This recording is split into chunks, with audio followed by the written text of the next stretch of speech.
Hi friends, இன்றைக்கி நம்ம பார்க்க போகிறது இறால் தொக்கு. இது ரொம்ப சிம்பிளாகவும் ஈஸியாகவும் பண்ணிடலாம். வாங்க எப்படி செய்யலான்னு பார்க்கலாம். ஒரு பேனில் 3 ஸ்பூன் எண்ணெய் விட்டுக்கலாம். அது சூடானோடனே 2 பட்டை, 2 லவங்கம், ஒரு கொத்து கருவேப்பிலை, ஒரு பச்சை மிளகாய் சேர்த்துக்கலாம். அது பொரிஞ்ச உடனே 1 ஸ்பூன் சோம்புத்தூள் சேர்த்து அது கொஞ்சம் கலர் மாறின உடனே கட் பண்ணி வச்சுருக்கிற சின்ன வெங்காயம் சேர்த்துக்கலாம். இந்த இறாலுக்கு பார்த்திங்கன்னா சின்ன வெங்காயம் சேர்த்தா நல்லாயிருக்கும். வெங்காயம் நல்லா வதங்கி வந்த உடனே 1.5 ஸ்பூன் இஞ்சி பூண்டு பேஸ்ட்டு சேர்த்துக்கலாம்.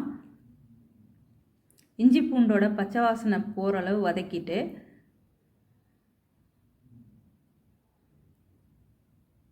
அதுக்கப்புறம் கட் பண்ணி வச்சுருக்கிற ஒரு பெரிய சைஸ் தக்காளியை சேர்த்துக்கலாம். அதுவும் நல்லா வதக்கிக்கலாம். தக்காளி நல்லா மசிஞ்சு வரணும். இந்த அளவு வதங்கி வந்தவுடனே 1 ஸ்பூன் குழம்பு மிளகாத்தூள், 1/2 ஸ்பூன் கரம் மசாலா, கொஞ்சமாக மஞ்சத்தூள், தேவையான அளவு உப்பு சேர்த்து ஒரு நிமிஷம் நல்லா வதக்கி விட்டுக்கலாம். இது நல்லா வதங்கின உடனே க்ளீன் பண்ணி வச்சுருக்கிற 400 கிராம் ப்ரான் சேர்த்துக்கலாம். தண்ணி எதுவும் சேர்க்க தேவையில்ல, அப்படியே வதக்கி விட்டுக்கலாம். இப்போ ஒரு 10 நிமிஷம் அடுப்பை சிம்மில் வச்சுட்டு மூடி போட்டு மூடி விட்டுக்கலாம்.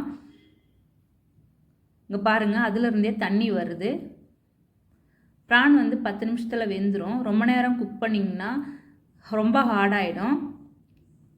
இப்போ தான் நீங்கள் ஃபஸ்ட் டைம் செய்கிறீங்க அப்படின்னா நீங்கள் 10 நிமிஷம் டைம் வச்சுக்கோங்க, அதுவே சரியாக இருக்கும்.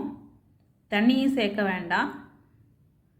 குழம்பு மாதிரி செய்கிற மாதிரி இருந்தால் தண்ணி சேர்த்துக்கோங்க. இந்த தொக்குக்கு தண்ணி வேண்டாம்.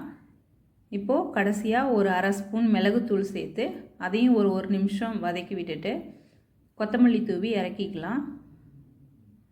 இறால் தொக்கு சூப்பராக ரெடி ஆகிடுச்சு. நல்லா டேஸ்ட்டாகவும் வந்திருக்கு.